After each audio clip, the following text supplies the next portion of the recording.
સુરતમાં આપણા ગુજરાત રાજ્યના મુખ્યમંત્રી આવ્યા છે, કેન્દ્રના મંત્રી આવ્યા છે, ભૂતપૂર્વ ગૃહમંત્રી આવ્યા છે, આટલા મોટા મોટા મોંઘા મહેમાનો આવ્યા છે અને એની સભામાં હાવ ખુરશી ખાલી રહે તો આપણા મહેમાનનું ખરાબ લાગે. અને એટલે મારી એકલી વિનંતી છે કે ભલે મત દ્યો ન દ્યો પણ થોડાક જણા ન્યા જઈને બેહો, થોડાક અહીં ઉભાઈ, થોડાક ન્યા જઈને બેહો. આમાં શું છે, ખરાબ દેખાય. થોડાક મિત્રોને વિનંતી છે કે ન્યા જઈને મત ભલે ન દે એનો વાંધો પણ ન્યા બેહો થોડાક.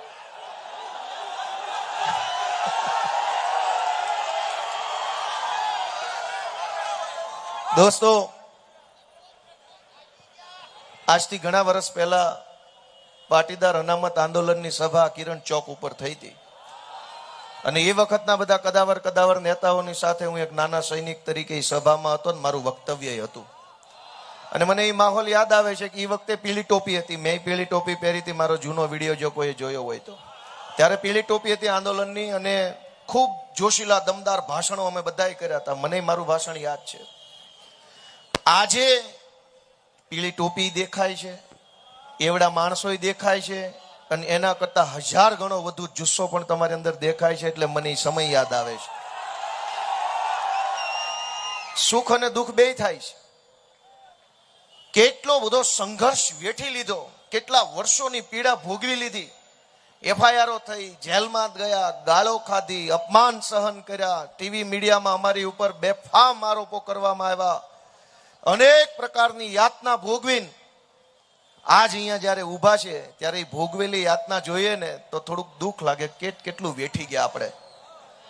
અને અહીંથી આગળનો જે રસ્તો, કિરણ ચોક થી ગાંધીનગર સુધીનો જે રસ્તો છે એ જોઈએ તો મજા આવ્યા કરે છે. પણ એક વાતનું મને ગર્વ છે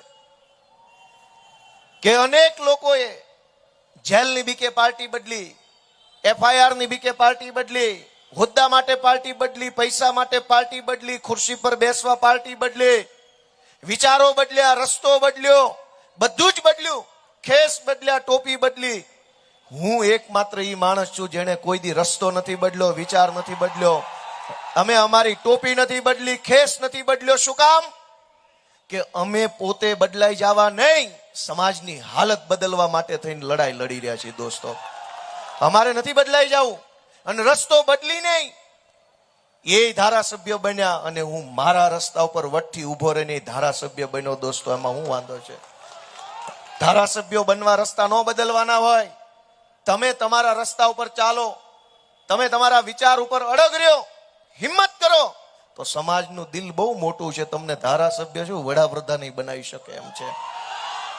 પણ તમે જો રસ્તા બદલીને નેતા બનવા નીકળ્યા હોવ તો એવું અહીં કિરણ ચોક થી કોઈ દી નહીં થાય. અહીંથી એવું શક્ય નથી. કેમ? કેમ કે દોસ્તો, આ કર્ણની ભૂમિ છે. તમને ખબર છે કે આ સુરતને કર્ણની ભૂમિ કેમ કીધી? કોઈને ખબર છે? કર્ણની ભૂમિ કહેવાય છે. આ કોઈને ખ્યાલ છે કેમ? કોઈ ભાજપ વાળાને ખબર નથી. કર્ણની ધરતી એટલે કહેવાય આ સુરત કે કર્ણનો જ્યારે અંતિમ સમય આવ્યો ત્યારે એને ભગવાન શ્રી કૃષ્ણ પાસે એક વચન માંગ્યું કે મારા એટલે કે કર્ણના અંતિમ સંસ્કાર એવી જગ્યાએ કરવા કે જે ધરતી ઉપર ક્યારેય કપટ ન થયું હોય, પાપ ન થયો હોય, અન્યાય ન થયો હોય, અનીતિ ન થઈ હોય, જે જમીન કુંવારી જમીન હોય એની ઉપર મારા અંતિમ સંસ્કાર કરજો. એવું વચન કૃષ્ણ પાસે કર્ણએ લીધું. અને આપણા ઈષ્ટદેવ ભગવાન શ્રી કૃષ્ણએ એવી ધરતી તરીકે સુરતને પસંદ કર્યું કે આ સુરત એવી ધરતી છે જ્યાં કપટ નથી, પાપ નથી, અનીતિ નથી, અન્યાય નથી. એટલે કર્ણના અંતિમ સંસ્કાર અહીંયા સુરત થયા. ભગવાન શ્રી કૃષ્ણએ પણ આ ધરતીને એવી ધરતી માની કે અહીંયા કપટ નહીં, પાપ નહીં, અનીતિ નહીં, દુરાચાર નહીં, એવી જમીન છે. પણ આજ દુઃખ સાથે કહેવું પડે કે આખા ગુજરાતના કપટ કરનારાઓ અહીંયા સુરતની અંદર નેતા બનીને ફરે છે. ગુજરાત આખાને લૂંટી લેનારા, ગુજરાતને બરબાદ કરનારા, ડ્રગ્સના દૂષણની અંદર ધકેલનારા કપટી માણસો આ સુરતની અંદર નેતા બનીને ફરે છે. એક જમાનામાં ભગવાન શ્રી કૃષ્ણએ આ ધરતીને પાપ વગરની ધરતી માની હતી. અહીં કોઈ પાપ નથી અને એટલે જ કર્ણને અહીંયા અંતિમ સંસ્કાર આપ્યા. આજ પાપમાં શું બાકી રાખ્યું છે?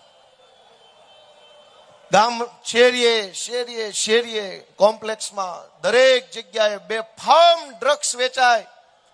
આપણી યુવા પેઢી એ ડ્રગ્સના રવાડે ચડે, બરબાદ થાય, અને કોઈ નેતા આપણી વાત સાંભળનારો નથી. કોઈને ચિંતા નથી કે આ નવી પેઢી બરબાદ થઈ રહી છે, આનું શું કરવું.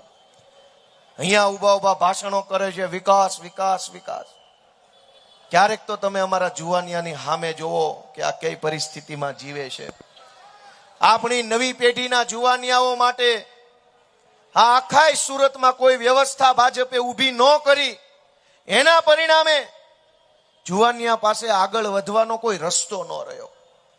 ભૂલથી, જાણતા અજાણતા, લોભથી, લાલચથી, ડરથી, અતિ મહત્વકાંક્ષાથી કોઈ પણ રીતે આપણા યુવાનો અનેક પ્રકારના એવા કામોમાં આપણે ફસાયા છે કે જેમાંથી બહાર નથી આવી શકતા.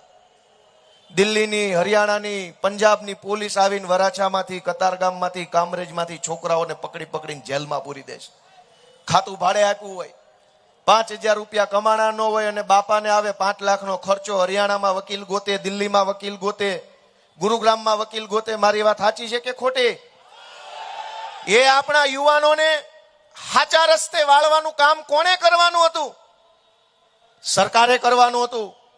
કે અહીંયા જો વરાછામાં કે સુરતમાં વિશ્વની શ્રેષ્ઠ કહી શકાય એવી લાઇબ્રેરી જો અહીંયા બનાવી હોત તો હજારો યુવાનો એ લાઇબ્રેરીમાં બેસીને દુનિયાભરના પુસ્તકો વાંચતા, અને પુસ્તક વાંચીને જ્ઞાન મેળવીને કોઈ આઈએએસ, કોઈ આઈપીએસ, કોઈ કલેક્ટર, કોઈ મામલતદાર, કોઈ સીએ, કોઈ વકીલ, કોઈ ડોક્ટર, કોઈ એન્જિનિયર, કોઈ એસ્ટ્રોનોટ, કંઈ પણ બનતા. પણ ક્યાં જઈને વાંચવાનું? ક્યાં વાંચવા જવાનું? હજારો સોસાયટીઓ ફાઇલો વાળી બનાવીને બિલ્ડરો, નેતાઓ, અધિકારીઓ કમાઈને નીકળી ગયા. એ સોસાયટીમાં રહેનારા માણસની વેદના કોણ જાણે છે?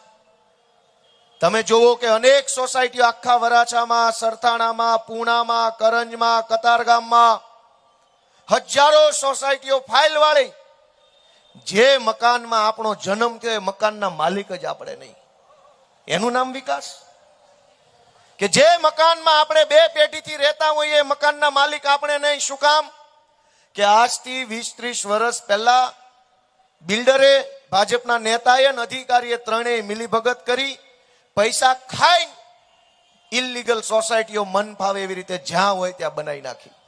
કોઈ રસ્તાના ઠેકાણા નહીં, રસ્તાની પહોળાઈના ઠેકાણા નહીં, કાટખૂણે રસ્તા પડે નહીં, એક રસ્તો સીધો ક્યાંય જાય નહીં, આમ સાપસીડીની જેમ રસ્તાઓ, સાંકડી સાંકડી બજારો, સાંકડા સાંકડા મકાનો, ગાળા ટાઈપના મકાનો, આ બધું જ બનાવી બિલ્ડર નેતા અને ભાજપના નેતા, બિલ્ડર ને અધિકારી ત્રણેય પૈસા કમાઈ ગયા. આજે મકાનોમાં રહેનારાની હાલત ત્યાં મુખ્યમંત્રી નજરે આવ્યા છે તો જોવા તૈયાર નથી. 30 વર્ષથી ભાજપની સરકાર છે. આપણા જુવાનિયા માટે લાઇબ્રેરી નહીં. તમે એક વસ્તુનો વિચાર કરો કે અનેક લોકો સાંકડા મકાનોમાં રહે છે, પાર્કિંગમાં ભાડે રહે છે. હું પણ પાર્કિંગમાં રહેતો હતો કતારગામમાં.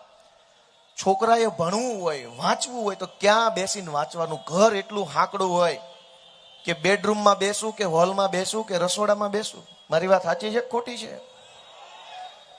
છોકરાઓએ શાંતિથી વાંચવું હોય, JEE, NEET ની પરીક્ષાની તૈયારી કરવી હોય, કંઈક કરવું હોય તો ક્યાં જાય?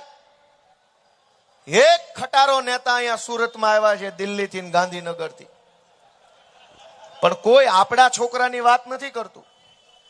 દરેક ભાજપનો નેતા વિકાસ વિકાસ વિકાસ વિકાસની વાતો કર્યા કરે. વિકાસ વિકાસ શું કરશો તો કે વિકાસ, શું કર્યું તો કે વિકાસ.